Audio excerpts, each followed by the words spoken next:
these days, what passes for news in reality is little more than carefully crafted 30-second sound bites.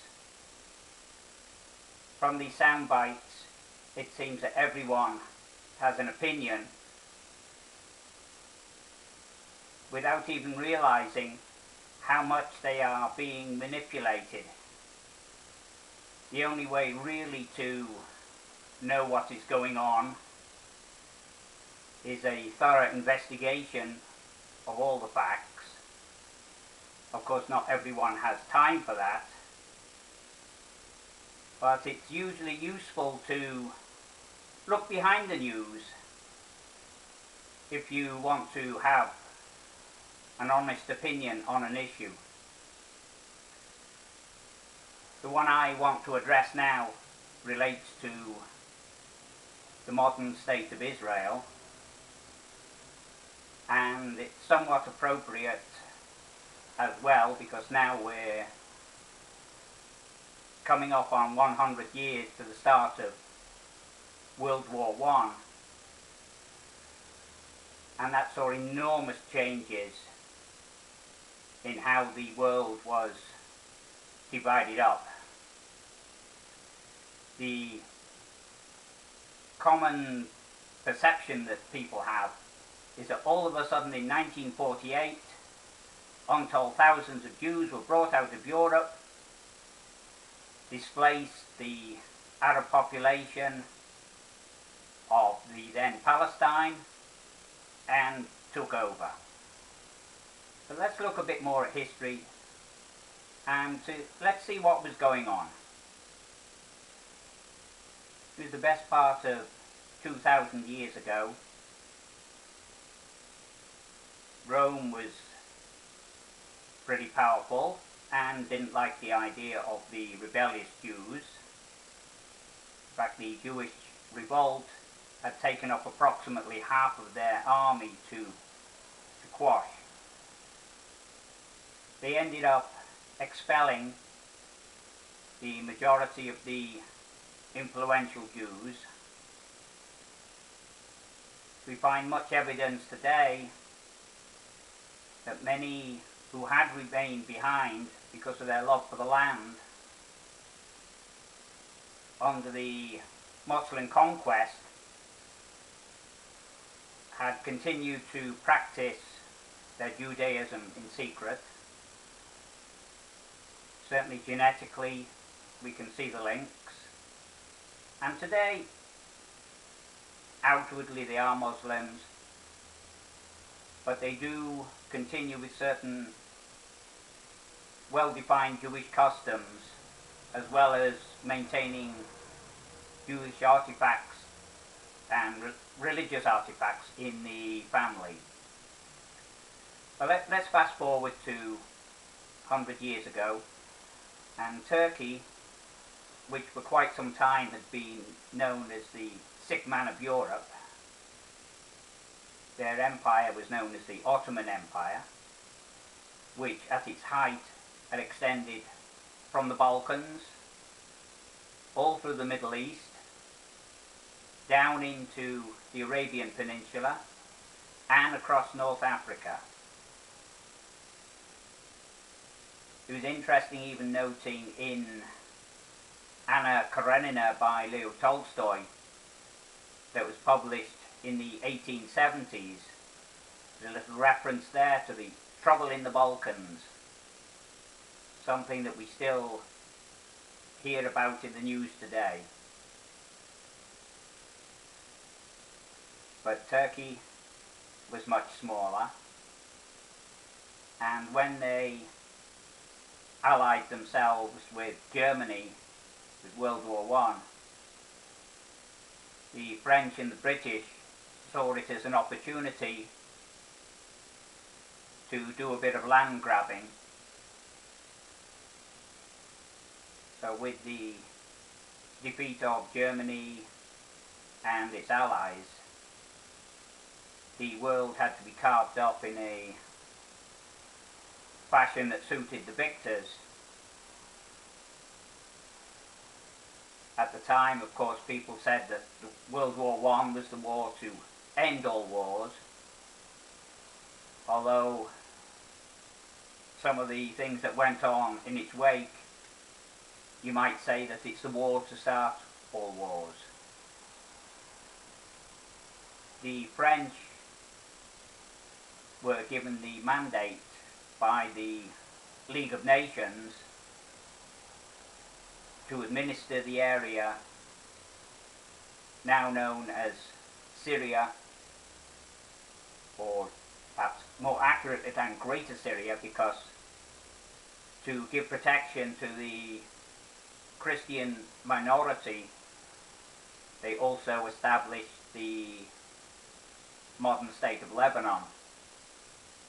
If you look at the tribal makeup of Syria, though, ideally it should have been made into multiple countries, because they're still struggling for control in that area.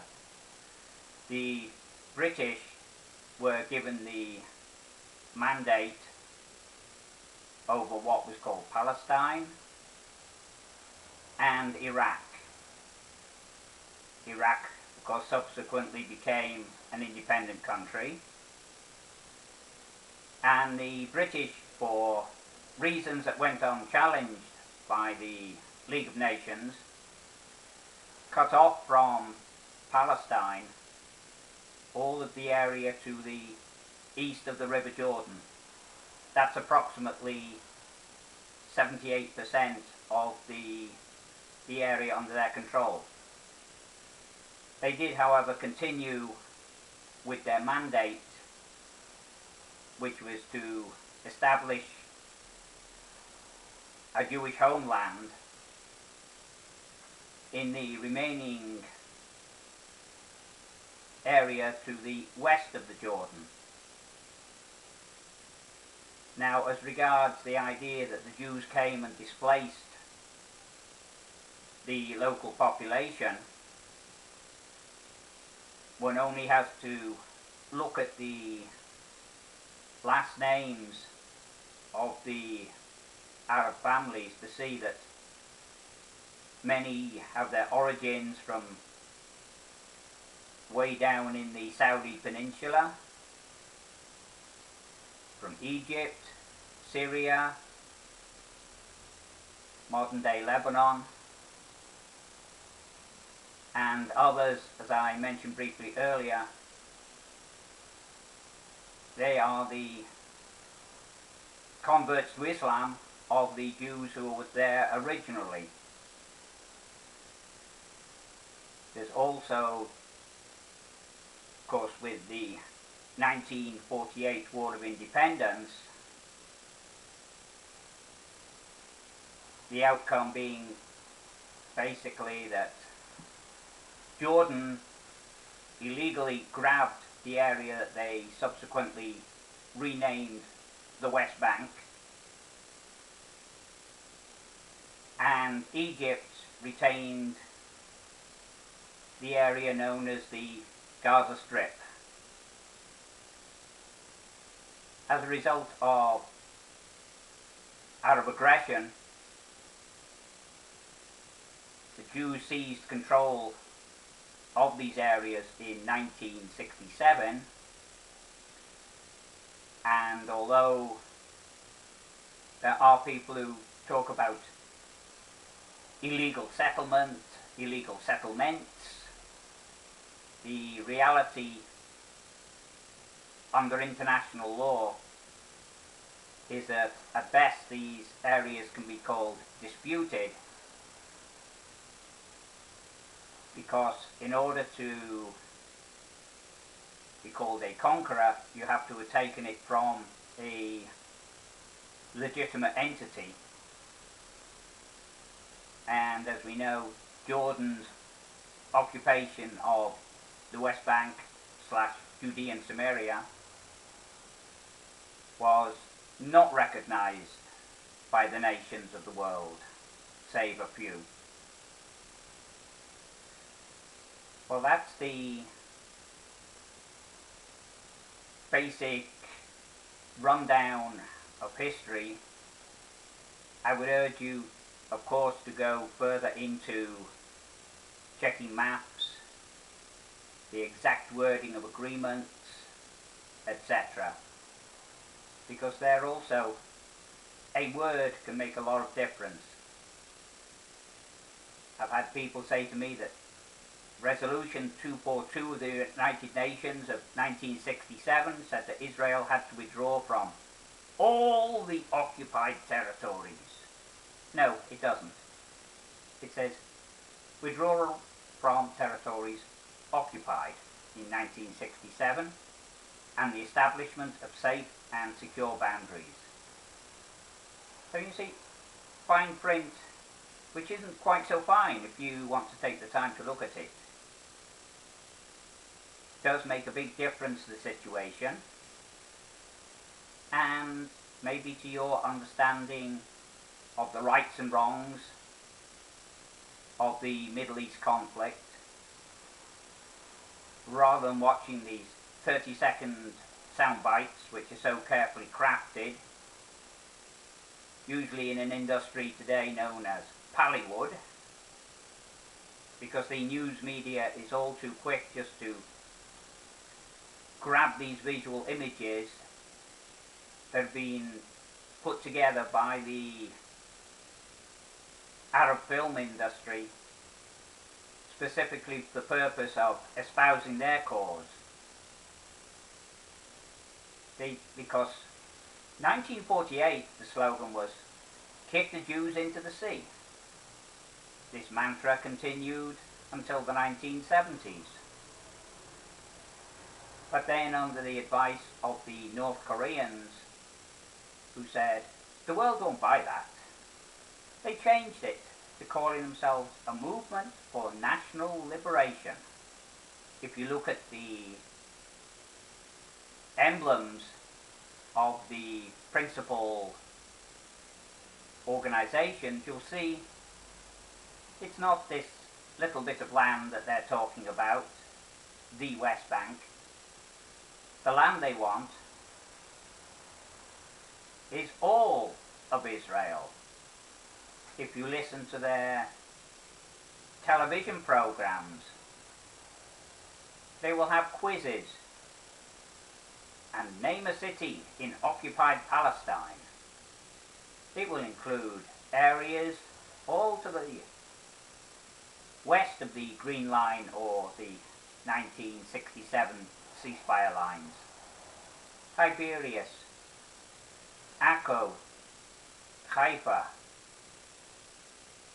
They'll do it in crossword puzzles in their newspapers. Even the children are indoctrinated in school as to what constitutes Palestine in their views. And today, very much with John Kerry flying back and forth, we hear about the peace talks. Yeah, it sounds good. We all like peace. We don't want war. But we have to look at what it really means. And basically, they have the unavowed aim of taking over all of the land to the west of the Jordan River. So look into it for yourself seriously. Don't rely on sound bites. Don't be fooled. Get the whole facts for yourself, and then you can form a serious opinion on the matter.